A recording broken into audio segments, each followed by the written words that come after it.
All right, guys, what's going on? Welcome in. So, quick little update here. Quincy Williams, according to himself, was benched. Supposedly, he came in on Monday, looked at the depth chart, and he was listed as the number 2. Now, there's a couple ways of looking at this, okay? If you want to look at it, if you're trying to make sense of it, you can say, okay, if Quincy's not going to be here next year, and Francisco Malanoa is, because he is on a rookie deal, and he has been receiving a lot of reps, and he's getting better and better, it might be, a half, basically the rest of this season could be looked at as an audition for Malanoa to be the long-term starter for this team, or at the very least, be the go-to starter in 2026.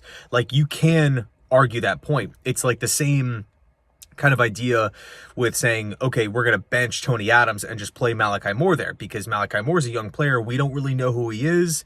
Maybe with more practice reps, more meetings, more game reps under his belt, he's going to get better and better and better over time. That was something that the Detroit Lions really prioritized, and it paid off, right?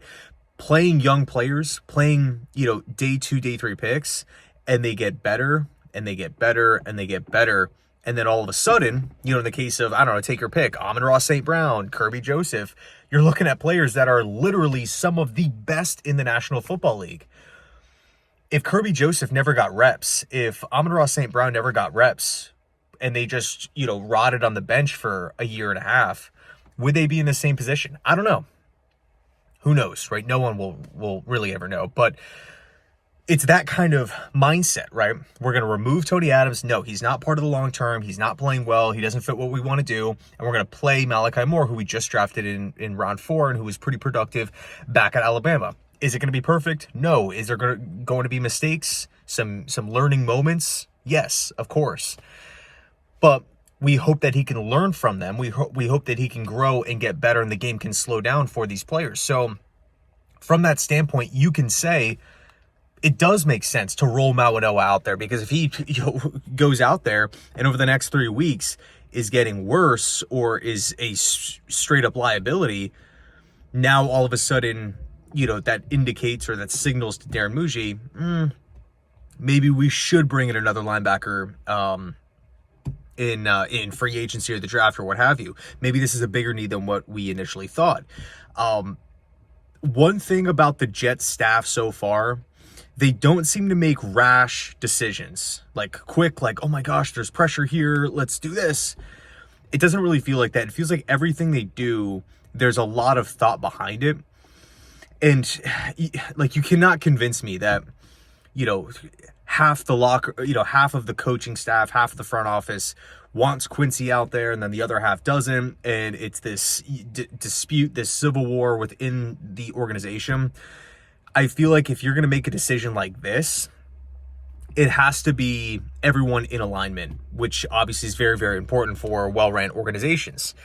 So that's, again, one way of looking at it. But here's my big question. If this was determined earlier in the week, Monday, aka before the trade deadline, why wasn't he traded? Now you can push back and say, okay, well, what if we roll out against Cleveland and Jamien Sherwood has a season-ending injury? What if Malanoa looks terrible and we need to put Quincy back in? What if someone, again, Malanoa gets hurt? Whatever the case is, you now have an option with Quincy there. But Quincy Williams is a former all-pro player. He's my favorite player on the defense. It brings me no joy to be making this video. When I saw that news, I'm like, God, man. I feel for him. All right, I feel for him because he is a good player. He was talking about how the Jets coaches feel like he's underperforming. He's still a good player. I'm not going to look at Quincy Williams and just erase everything I know about him and just based off of this 8-game sample size and say to myself, oh yeah, he's really fallen off. I'm not doing that. I still believe in Quincy. I still think he's a good player. I think if he winds up on another team, there's so many fits out there. He's going to go out and produce. I don't see him falling off anytime soon, despite his age and whatnot. So, again, this is kind of my big question here. Why not trade him? If the plan was to bench him before the deadline, why not flip him for something? Yeah, you can argue comp pick, but that's not going to be like an actual thing until like 2026. Like that is so, hazy. That whole like, oh, well, we're just going to get great comp picks. It's not like we're going to let Quincy Williams walk and we're just going to get a second next year. Like it's not how the comp picks work at all. There's mystery to it. There's some unknown to it, and it's in the future. We're talking like 2027. So again, I don't understand why we're just gonna, stick him on the bench and let him just, sit for the rest of the season when we could have actually gotten a draft pick in return. Now, that is assuming that a team wanted him, but I could probably list off 5 teams that Quincy would make sense for, right? Falcons, Bucks, Raiders, 49ers, Dallas. I think Quincy should have at least had options, right? Even if you would only get a 6th back in return, because at the end of the day, Quincy is an expiring contract, and that team would then have to go re-up him. They're not going to give, no team out there is going to trade a 3rd-round pick for his position on a rental contract. Just not really in the cards. But a 6th, the day 3 selection, maybe.